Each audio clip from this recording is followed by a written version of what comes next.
Bismillahirrahmanirrahim. Assalamualaikum warahmatullahi ta'ala wabarakatuh. Episode 14. Paksa pong pag-uusapan natin yung estado ng Pilipinas, ang kanyang liderato vis-a-vis with other nations. Kung tayo po'y maghahambing-hambing ng mga nakaraan at ang kasalukuyang presidente, makita po nyo ang the differences, yung paano ginagalang, yung talino. Alam po nyo dito sa Amerika, parang ang National Press Club dyan, nandiyan yung mga batikang journalist, walang matigas na tinapay sa kanila na politiko kapag ikay kaharap nila, kapag ikay kanilang kaugnay, ka-interview. Pero karangalan po ng mga Pilipino na may isang tao na nakaharap nila at nagtaka sila na walang mga duplicate, walang mga kodigo, na kung magsalita ay tuloy-tuloy, very firm siya sa kanyang sinasabi with matching authority, yung very impressive. At ito po ay tinutukoy ko rito si President Ferdinand Adralin Marcos. 5 times. I need not go any further. I'll wait for the questions, and now I am ready for interrogation.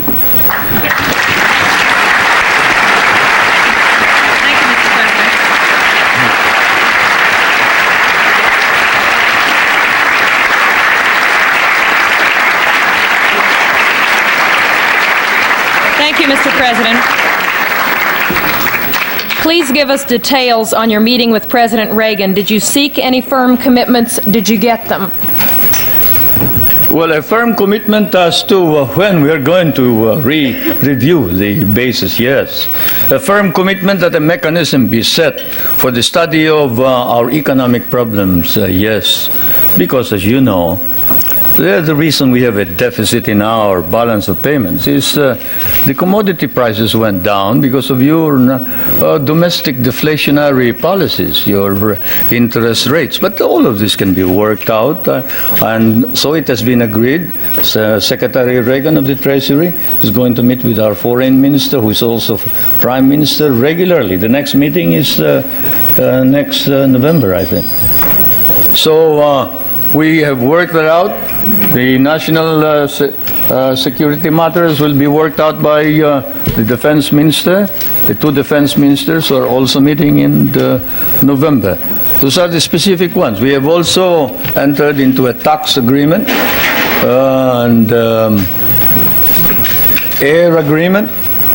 This afternoon, tomorrow, there will be some kind of agricultural agreement. As you know, we have one of the most modern and biggest concentration of agricultural and natural scientists in Asia. This is in Los Baños, the University of the Philippines. And we have biogenetics, we have plant engineering, we have, name it. You remember that the International Rice and Research Institute is based there, and that it was the one that produced the new type of rice which produced the rice green revolution.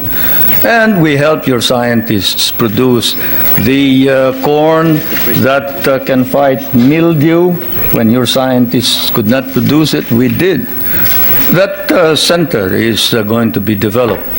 We are also hoping to be able to exchange technology on non-conventional energy and other matters. It has been reported that your government will seek $2 billion in rent from the U.S. for the Philippine bases. Is this an accurate report? No, it is not. We have never talked about figures. Louder and clearer. We can understand the question. The question was, is it correct that we have demanded $2 billion in the rent? The answer is no. We haven't quoted any figure. What we have asked is this. We want a study. What is it that is necessary in order that we can perform our job? You and I know that if the Philippines is attacked, the United States is not necessarily bound to immediately react, because the provision of the Mutual Defense Pact is that you will immediately take steps as is necessary to meet the contingency in accordance with your constitutional processes. What does that mean? That means that you go to the Senate and the House of Representatives. What does that mean? That means delay while we are dying there.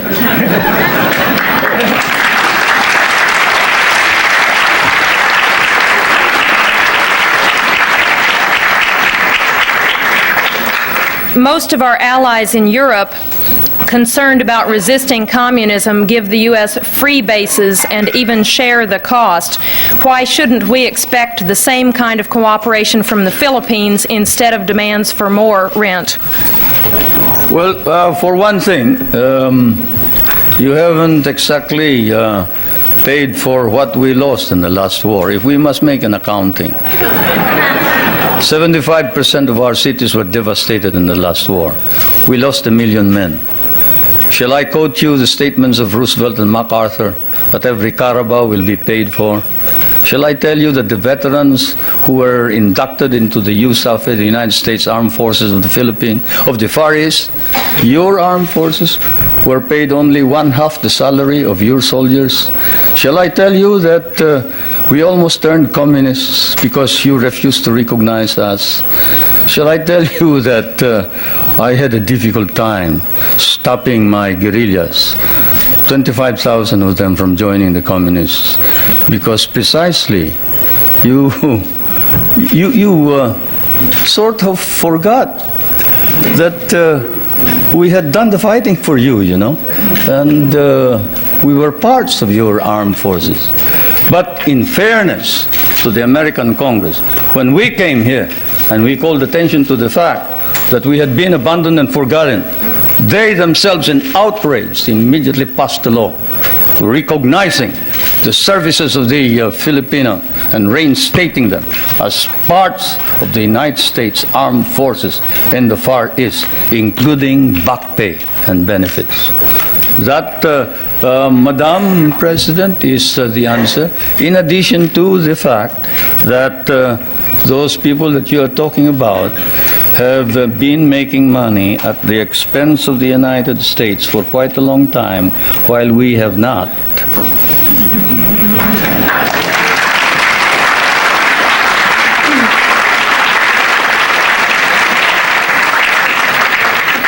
After the attack on Pearl Harbor, U.S. bases in the Philippines could not be defended. Why should we expect that in another war these bases would be more reliable? That's one of the questions that I wanted to find out.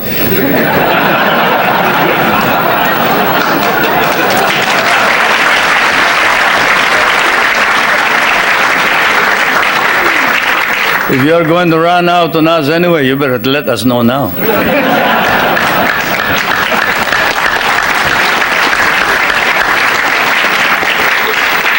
Is it true President Reagan has not raised with you any concern about repression and human rights? Well, he sort of spoke of the fact that we have all this constitutional provision. But we did speak of the fact that we must maintain and enhance human rights in general. But this fault finding that we found in some of these reports before isn't there. There is this open-mindedness and fairness which we expected of America and the Americans. The Americans that I know, the Americans who fought beside me, the Americans who bled with me in many a battlefield, was a fair man. He was a just man. He was a courageous man. He was a man who saw right and did right. And it is not fair to accuse the Philippines of any violation of human rights when there has been no violation. Though if there has been any violation, we punish those who have violated. And I now ask that this particular writing of one of the most celebrated figures, who claims to have who at the beginning of the campaign against my government claims to have been maltreated by some of the military men, now reports exactly what happened. I asked that my staff distribute the letter of Herrera, Trinidad Herrera.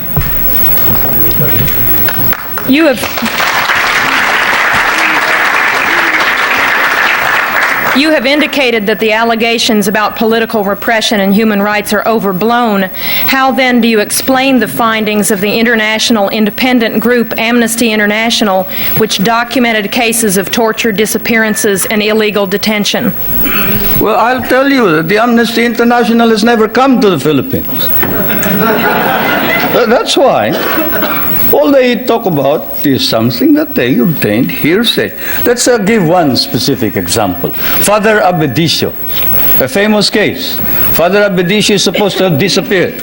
He is a member of the clergy in the Philippines. He's a Filipino.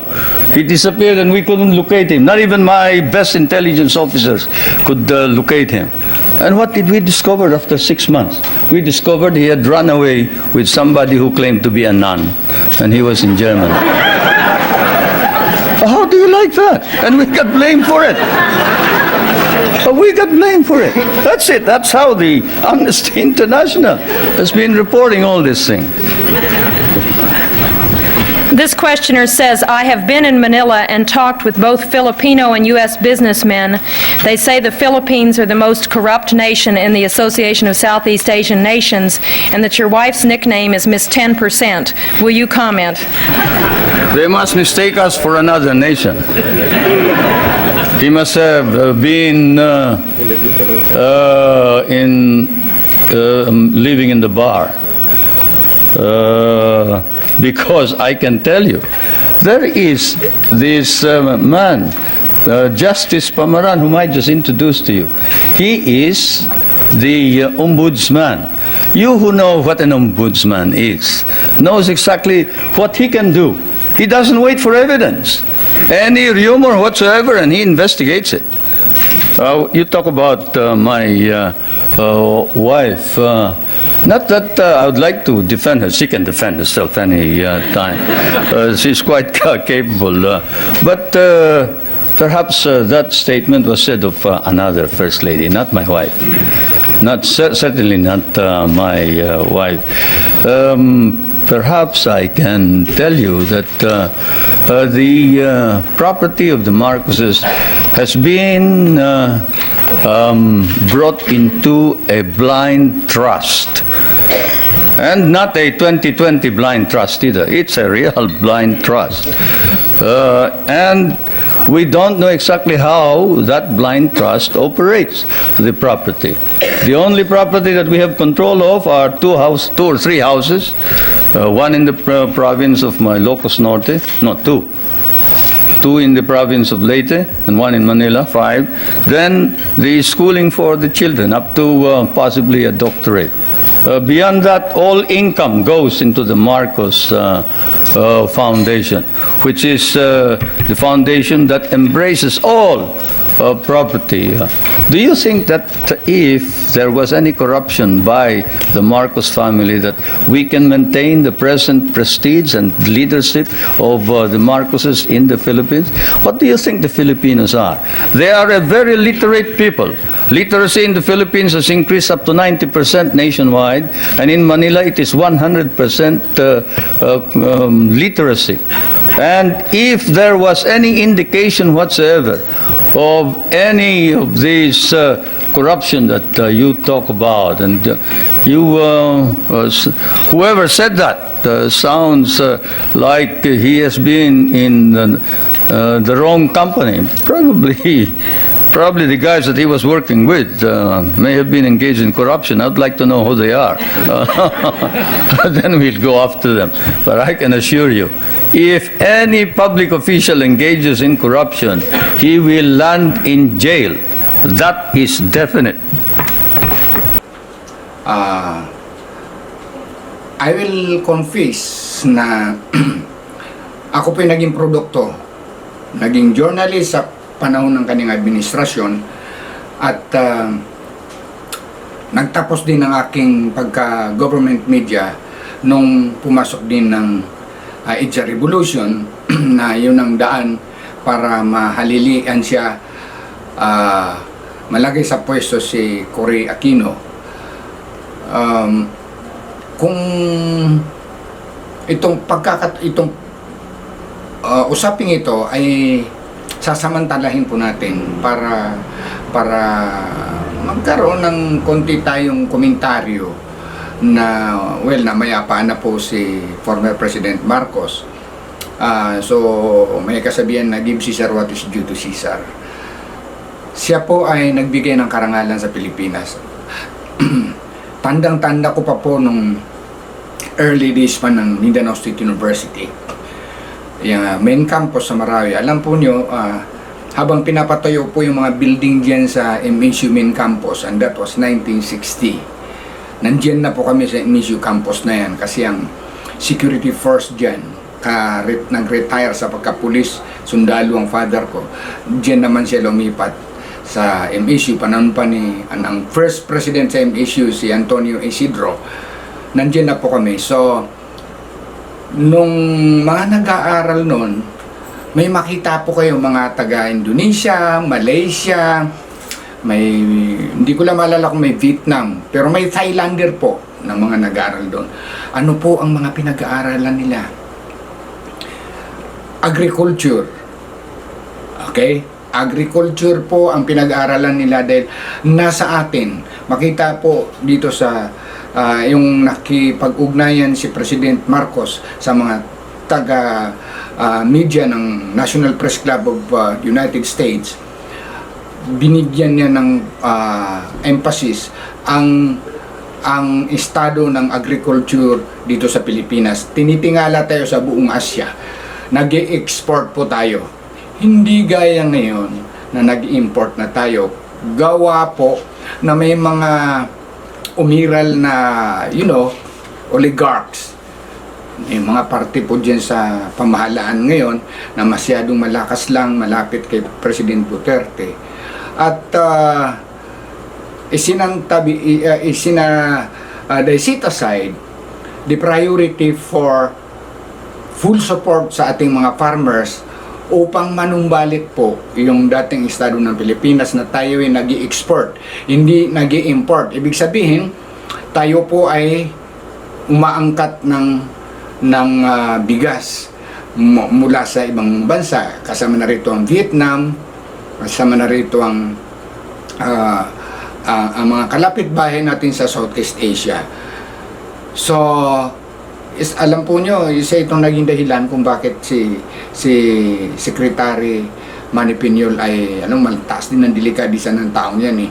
Nag-resign na lang siya dahil nga ang binigyan ng puwang yung pag-i-import na sinusugan ng dalawang ma-influensyang kaalyado ni Presidente. Ang balita ko po ito si Secretary Sunny Dominguez ng Finance at ang senadora na si Cynthia Villar. So, siguro dahil although may mga supporters si Secretary Piñol, mas malakas yung kampo nila, nag-resign na lang po siya. Kung ibang tao pa yung kapituko, gaya ng leader din sa task force Bound Marawi, isinusuka na ng mga taga Marawi, ayaw mag-resign. Kaya nga gusto ko po, ito si Manny Piñol, malagay dyan. Kung may makita lang niya na isinusuka siya ng mga tao doon, magre-resign po yan. Kasi siya, Vatican journalist, pareho kami. Pareho kami. If we feel that we don't belong to any organization, we just resign. Just what I did dito po sa Manila Bulletin, 26 years na po. Hindi po ako tinanggal, ako pang nag-resign. Dahil I feel like I no longer belong to the organization.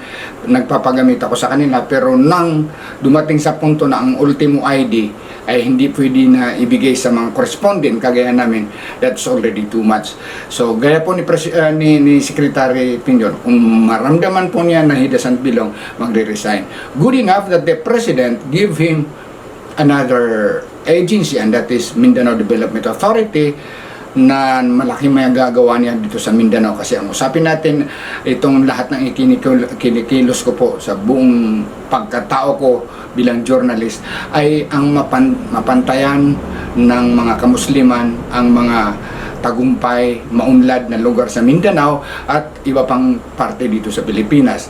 So ito pong si President Marcos, unfair po sa kanya na hindi siya naturingan na nailibing doon sa libingan ng mga bayani. Talagang he deserved, para po sa akin, he deserved to be buried in that place because he gave karangalan dito sa mga Pilipino. Well, ang pumalit naman sa kanya, sinasabi nagkaroon ng demokrasya. I think sumobra po yung demokrasya kasi with the matching 52 advisors, bumaliktad ang Pilipinas, paurong po, hindi tayo pasulong kundi paurong. So nabaon tayo, naging importer na tayo ng bigas, naging walang hiya na tayo sa mata ng madla. So pati na yung mga kapwa-journalist, binibiro na lang tuloy ang mga leader kaya ni President Cory, nagtatago ni sa ilalim ng kanyang kama. So biruin mo, biro lang yun ni na yumao na rin ngayon si Louis Beltran. Biniro lang naman niya yun pero pinatulan siya ng presidente, iniabla. Imagine mo. So anyway, ang sinasabi nakawan noon, inaakusahan ng Marcos administration ng nakaw rito, nakaw dyan. Sa akin po, kasi actually before the EDSA revolution, parang pakiramdam ko, sabi ko tama na kasi sobra 20 years na si presidente, iba na naman. Pero hindi sa ako'y walang tiwala sa kanya. Nagpakita po siya ng gilas at tiningala po tayo sa buong Asia. Ginalang tayo at pinaka-impressive portion po sa kanyang liderato yung paano niya hinarap ang mga taga-media sa United States of America. At yung mayroon siyang pinakamatino na graft buster, ito po si Manuel Pamaran. Matandang-tanda ko pa po ito nung pinaghahabol na ng authority ang mga mayor, 36 pa noon ng mayor. If I'm not mistaken, 32 pa yata. 32 ang munisipyo sa Lanao del Sur. Inihablay, papakulong po ng tig 100 years ni Justice, na ombudsman siya noon Manuel Pamaran. So, dahil nga kasi ang turing ng mga mayor noon, ayon sa paniwala ni Pamaran, ay parang personal money yung IRA. Hanggang ngayon naman po, karamihan sa ating mga munisipyo ay nakasandal lang sa IRA. Walang malaking buhay. Kaya nga itong tumutulong ngayon ng Minda na magkaroon ng malakas na ekonomiya ang ating mga bayan. Gaya ng Taraka, good that the mayor of Taraka is talagang kumikilos para mawala yung dependence, reliance sa IRA at maging mabuti ang daan. So anyway, balik tayo sa usaping Marcos. Ang corruption po doon ay mabilang mo. Ang ilan ng mga pinaghinalang corrupt. At talaga namang belief ko noon ay talagang corrupt. Yung mga cronies niya, yung mga may hawak dyan, huwag na po natin pangalanan kasi yung iba dyan namatay, baka multuhin pa tayo ng kanilang kaluluwa. So, pagpalit po, hindi na. Yung pumalit kay Presidente, ultimo mga janitor po magnanakaw na. Nakikita magnanakaw yung boss ng ahensya. Nakikita ng janitor, wala siyang manakaw na pera. Ultimo floor wax, iuwi na lang sa bahay. So ibig sabihin nawala yung moral fiber sa public service at nagkaroon ng malawakan corruption. So compare it, kasi nga martial law, sabi diktadorya, takot yung mga magnanakaw, baka mabitay sila ni Justice Pamaran. So ito naman dahil mademokrasya ba, from head to tail, mula ulo hanggang buntot, nakaw dyan, nakaw doon. So in fairness to the late President Marcos, bigyan po natin siya ng I salute him, I respect him for that. At mali po yung paratang sa kanya na kasama na lang lahat ang idinulot sa bansang Pilipinas. Hanggang dito na lang po. Sana po magkomentaryo kayo. Walang taong perfecto except si perfecto daw. Para kung ano man po ang inyong mga reaction sa question, subscribe po kayo, magpag-usapan natin. Makakontribute tayo sa enlightenment.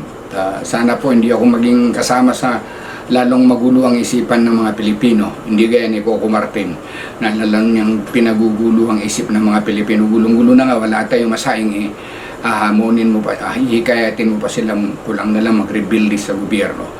Hanggang dito na lang po. Assalamualaikum warahmatullahi ta'ala wabarakatuh.